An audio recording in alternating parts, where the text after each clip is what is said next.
So welcome back to another exciting edition of Unfiltered, and we're going to kind of continue our conversation in regards to metal detection. And we're going to focus on kind of what's out there as far as, again, the standards, but we're also going to focus more so on the IED. Again, remember from the standards of walk-through metal detector, there's really, that are out there, there are no test objects to verify that your walk-through metal detector systems are actually going to work or how well they'll work versus an IED threat. And I gave you some recommendations on the types of test objects that you could potentially use to verify the capability of your walk-through metal detector to detect an IED. And we focused on power sources, and we'll kind of cover that again today. But today in metal detection, we're going to focus more on hand wands, so hand wanding. And we're going to talk about that, go over the different types of main types threats, guns, knives, and then we're going to go into the IED threat and explain to you how these work.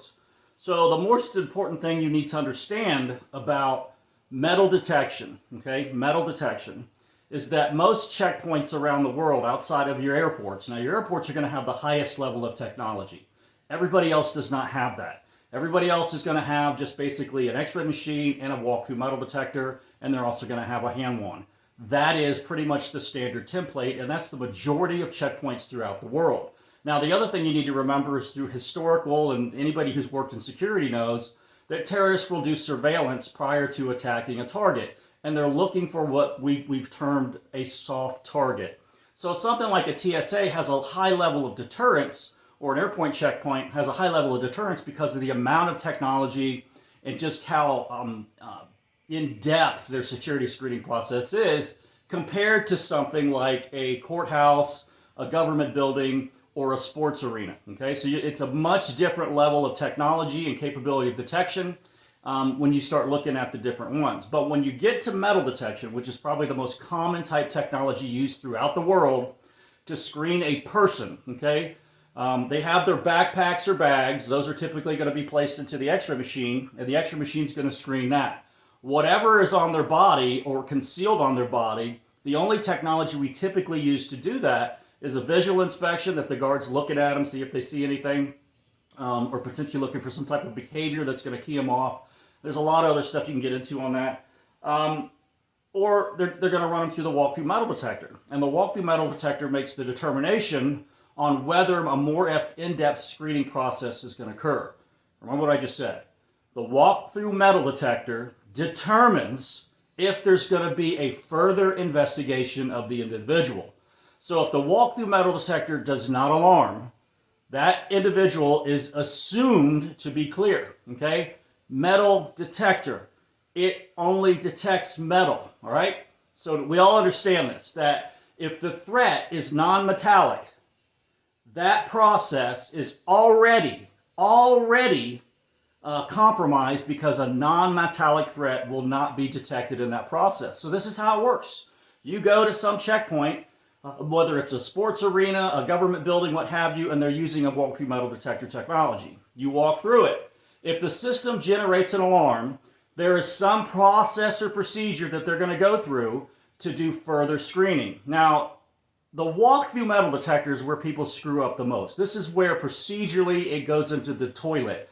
And typically human nature takes over, and the easiest way to clear the alarm is how people will clear the alarm. Now I'm going to get into that in a completely another different video and explain the whole walk-through metal detector process and actually use real threat objects to make you see that if your process is not thorough, shit's going to get past you no problem. But the key is that if it doesn't alarm and the person goes through, this is worthless, okay? It's never coming into play. It's never a part of the process. So the only way you're ever going to use a hand wand is if your walk-through metal detector is set to detect that level of threat or the metallic content of that threat object. If it alarms, then this tool would be brought into play to actually screen that individual to try to locate where on the person's body that item is actually at. Now, again, it gets into a lot of procedural things on how people actually use the hand wand. Most people do it wrong, and they only hand wand the individual in the area that alarms. That's a mistake, and we'll get into that in the walk-through metal detector class.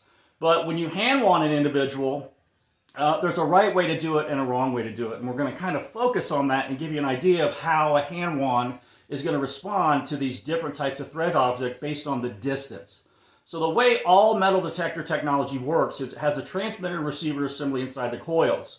And how close you get to those side panels on the walk-through metal detector, how close you get to them is going to determine the signal strength, okay? So the closer you get to it, the higher the signal strength will be into the system. And it's the same way with a hand wand.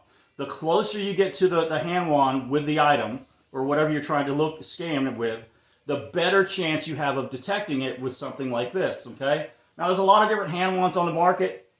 The more expensive they get, you might be paying for a name brand, but typically if they're more expensive, they're a better quality hand wand. And they're going to be able to get a little bit closer to objects, or actually detect objects from a farther distance, where some of your lower cost ones, like this one, you can buy on Amazon for like under $20. I mean, it's ridiculously cheap. This is Garrett. Garrett's pretty popular worldwide. Chea's another one. Chea's are typically pretty expensive. But Garrett's, depending on which model you get, can run, $100 and up, depending on the model. And these you can get on Amazon for like $20. And we'll show you both of these when we do this test. So when you start talking about the walk-through metal detector, walk-through metal detectors are typically set to detect guns. And we did a video on this, on the standards and things that they're using out there. But we know that gun technology today, or gun construction, is a lot different than it was when a lot of these standards are written. And the other problem is the guys that are writing these standards are typically lab guys, okay? And they're not gun guys. They don't understand they don't understand security checkpoint processes. They don't understand how you detect these items through the whole procedural process. So they're looking at it from a purely lab perspective, and a lot of times they miss a lot of things. So nowadays, what we're seeing more common is this. This is a 380 subcompact semi-automatic pistol. This is one of the most popular handguns in the United States. So this is about the size that you're going to see. There's actually smaller ones from this. The Ruger's got one out that's really hard to pick up an X-ray based on density, and also much harder to detect in a walk-through metal detector because it has such a low metallic content. And the construction of these, typically the lower receiver is all going to be a plastic polymer of some sort, and the only metal in it will be some of the gears and springs that are designed to release the magazine, or part of the firing mechanism that's in the trigger assembly. And all of those items, those metal items that are inside of it, are almost always going to be a ferrous metal. It's going to be a steel. Now, the outer part of this portion, the slide and the barrel, are also typically, with these systems, going to be a steel. You will see in some scenarios where they might use a lower quality metal for the slide, but that's very rare on these semi-automatic pistols, okay? Anything that's going to be dealing with the gas pressures of the round actually firing, or dealing with all that process, is going to be a hardened steel of high quality, so it doesn't fracture or break during the process. Any gun manufacturer knows this, okay? So you're always going to have a ferrous steel metal in the construction of these handguns, okay? Especially in the barrel, and especially in the slide, all right? And especially in all the internal parts. So going back to some of those test objects, we showed you that the non-ferrous ones, the aluminum and the Zamac and the zinc, bullshit, okay? There's no such fucking thing as that, and I'll explain why. So this is the standard, most popular handgun in the United States. So at a minimum, if this is what everybody has, and it's the smallest size, this is what we should be, at a fucking minimum, set our walk-through metal detector to detect. All right, so with a hand wand, with a handgun like this, and we start trying to screen it, you're going to see that the distance they're away from it is about 4, 5, maybe 6 inches, okay? So because of the size of it, I can get a little bit far away. So this correlates directly to how far you are off the person's body when you're actually hand wanding. Because if you're hand wanding them from this distance, which is, 6 to 8 inches here, maybe about 8 inches, you're not going to pick this up. If you start getting closer, you're going to actually pick this up, okay? And as the smaller the item gets, the closer you have to get to the person to be able to detect it, okay? Now, higher quality hand wands, the more expensive ones, are going to allow you to get a little bit farther away for detection, but it's not that much, but you just need to make sure. So the next gun we're going to look at is a subcompact, like 9mm. These are a little bit bigger. These are also very popular handguns in the United States, and it's basically the same damn construction. Same construction. Lower polymer is going to be an all plastic, and the upper and lower receiver, or the upper slide assembly and barrel is going to be made of a steel. So again, on this one, you can see that the distance really has not changed a whole lot as far as how far we are away from it, okay? So it's probably almost exactly the same when we start looking at how far we are away from it in comparison to this gun, right? Not a huge difference, all right? Now the next one we're going to look at is this one is a Smith & Wesson titanium. It's this, all of this framing, it depends on what website you go to. Some of them say titanium, some of them say aluminum. Well, there was an aluminum test piece, remember in the NIJ test kit, what I said was bullshit. It is bullshit. Because this cylinder, because gas pressures are dealing with the round, is made out of fucking steel. It's a ferrous metal. This barrel, right here, this whole barrel assembly that goes down inside here is made out of a ferrous metal.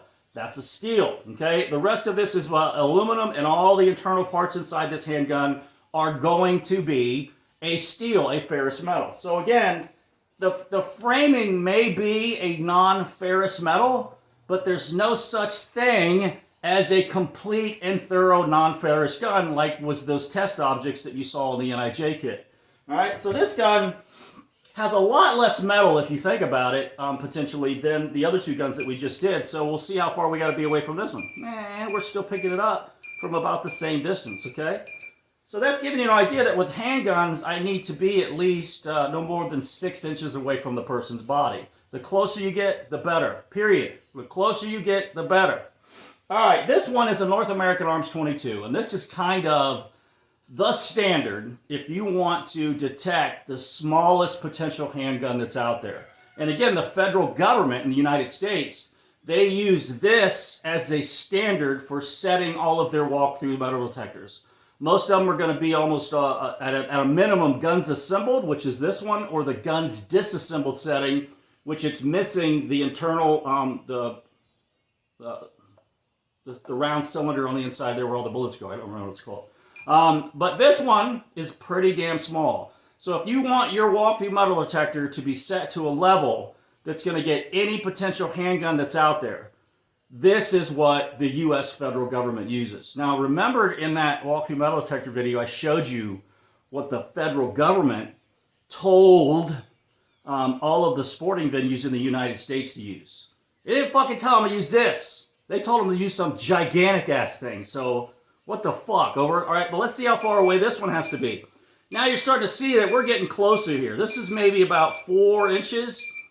You're getting a lot closer to the person that to be able to detect this. So again, remember, the key is when you're scanning a person's body, this threat's only going to detect if you're 4 inches away. So if you're out here, you're never going to pick this up, all right?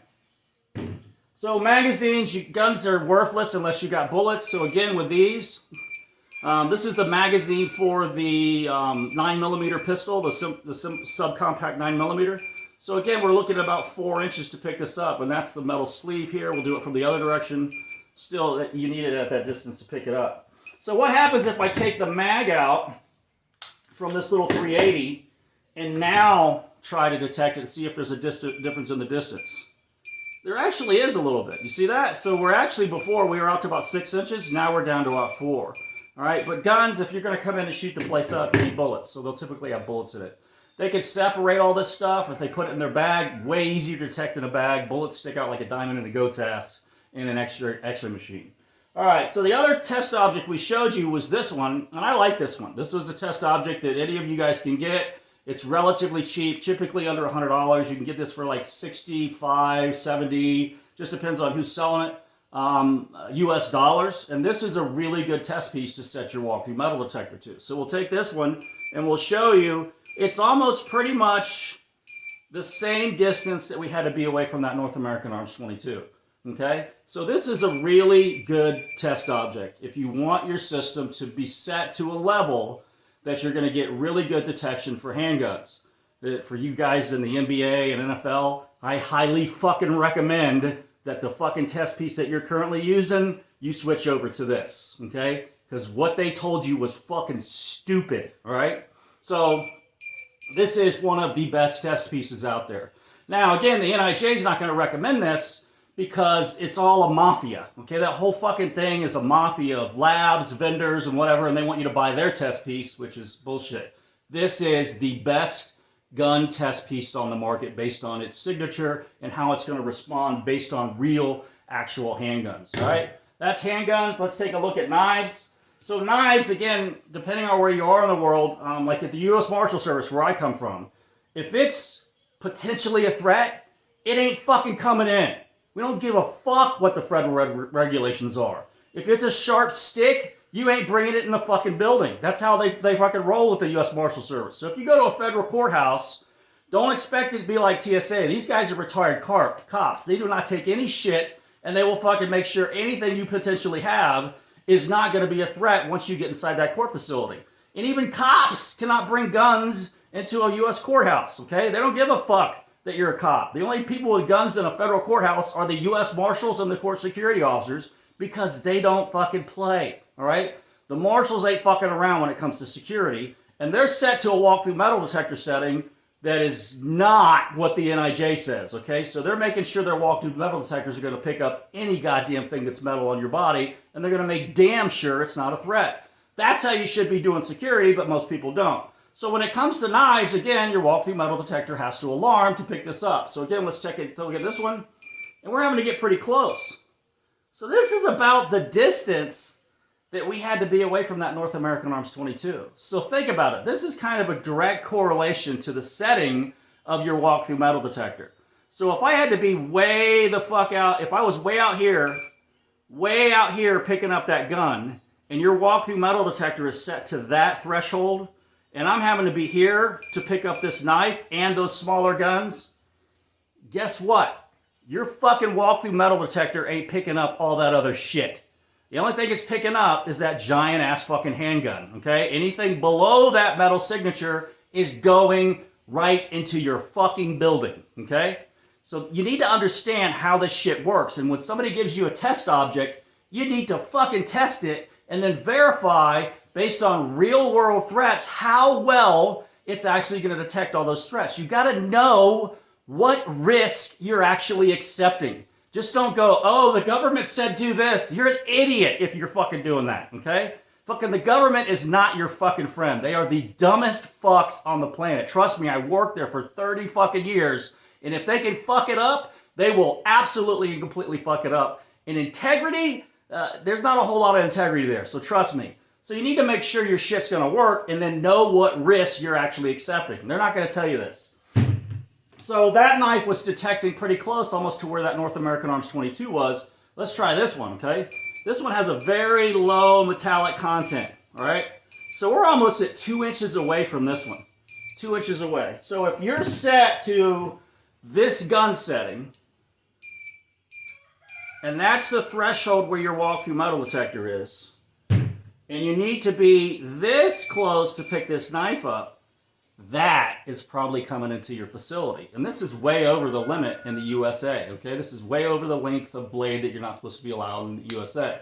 So again, they have a guns assembled, guns disassembled, and a guns disassembled knife setting, which is more sensitive, that's designed to actually pick these kind of things up. Now this knife will not be picked up on guns disassembled knives. You actually have to go to a newer, higher level of guns disassembled knives because whoever made the original setting, it wasn't very accurate, okay? So here's another example. We showed you this one in the metal detector class. We'll do this one. Man, we're having to get really close to this one. So we're looking at about 2 inches at a minimum to be able to detect this stuff. So when you start getting to weird stuff like mace, things of this nature, so again, that 2 inches just starts popping up all over the place, or 5 centimeters, okay? 2 inches or 5 centimeters is where you need to be at a minimum.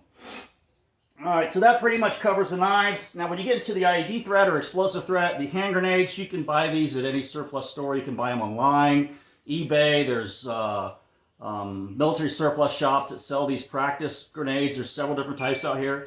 And again, the distance from these is pretty good. So at a very large gun setting, you should pick these up.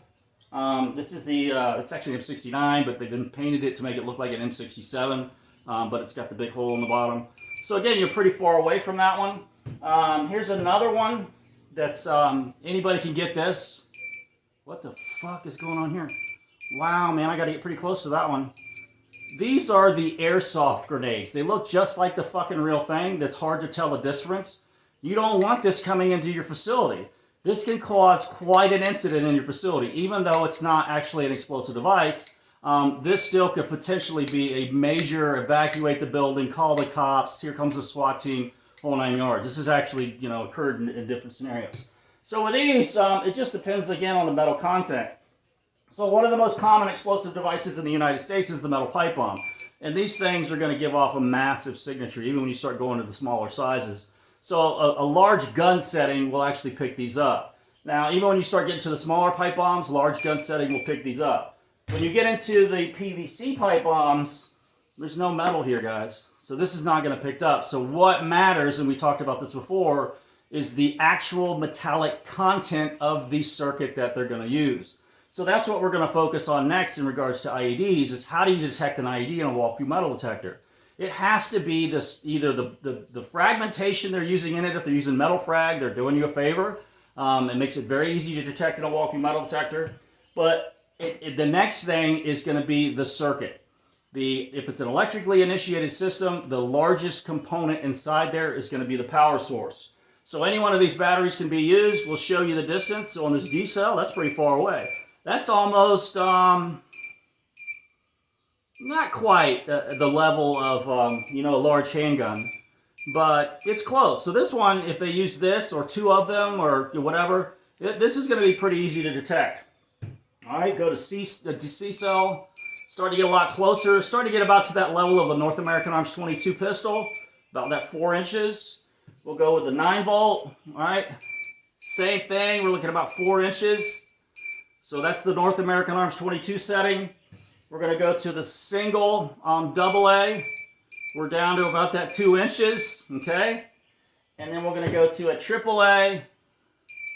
Again, we're down to about that 2 inches or 5 centimeters. So all these batteries, the optimum distance to be able to detect this with a hand one is about 2 inches. 2 inches from the person's body or 5 centimeters. Now their body, not their clothing.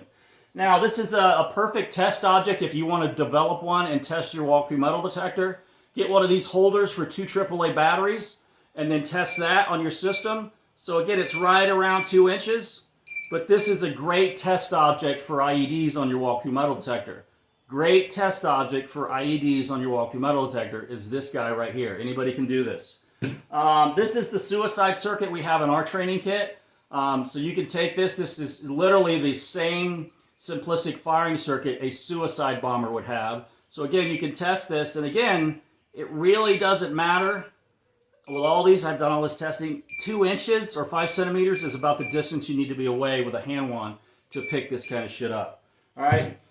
When you start getting into non-electrical firing systems, this is an M60. They also got the M81, and they have commercial versions of these that do have some metal content in them. So again, with these ones, it gets a lot harder to pick these up. So we're talking about 1 inch or below 2 inches to pick something like this up. Now it has a non-electrical blasting cap on the end. These are typically aluminum or they'll be copper. Most of the commercial blasting caps on the market today are going to be aluminum.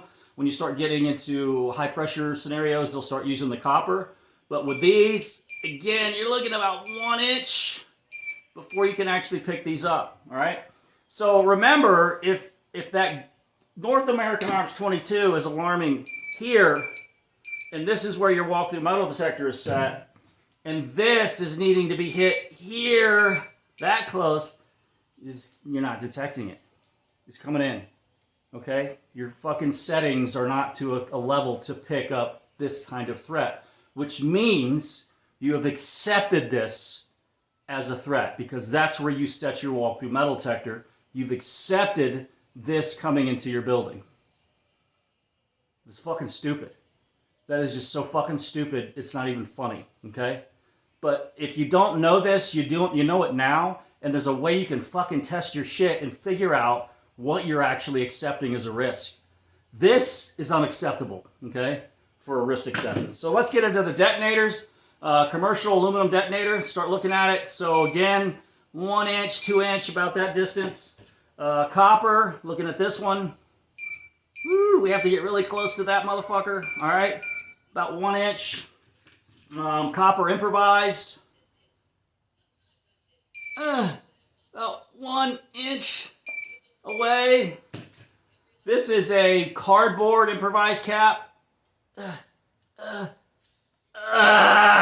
it's not hitting because what's inside here is what we call an E-match, all right?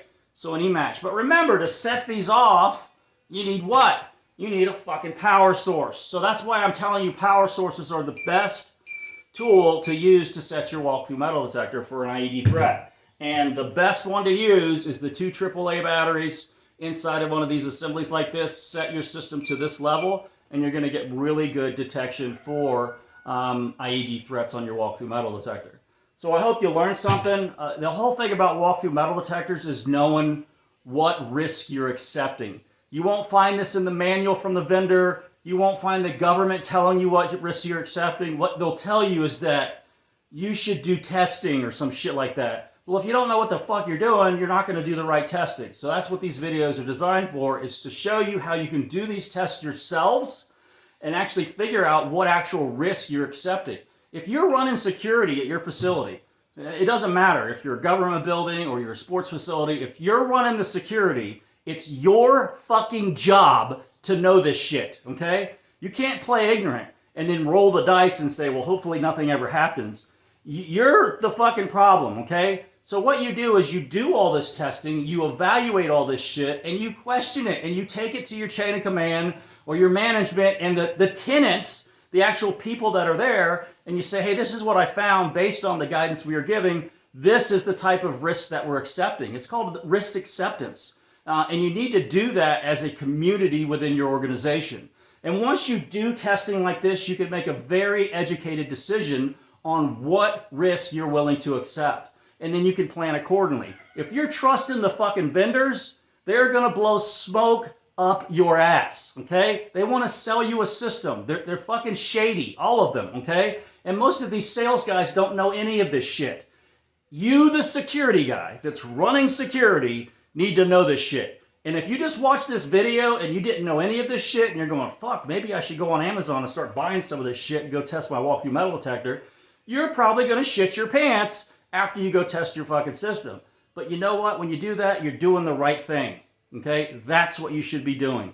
Verify what your system will or will not detect. And when it comes to hand wands, the closer you get to the person, the better the detection. All right? If you're outside of 2 inches and hand wanding a person, or your policy procedure or your training is teaching them outside of 5 centimeters or 2 centimeters, 5 centimeters or 2 inches, you're wrong. As close as you can fucking get to them. All right? If you can touch them with the fucking hand wand. All right? If you can't touch them, get as close to their body as you potentially can, because you're going to get the best detection from a hand wand the closer you get. Now remember, this is worthless unless your walk-through metal detector fucking detects it in the first place.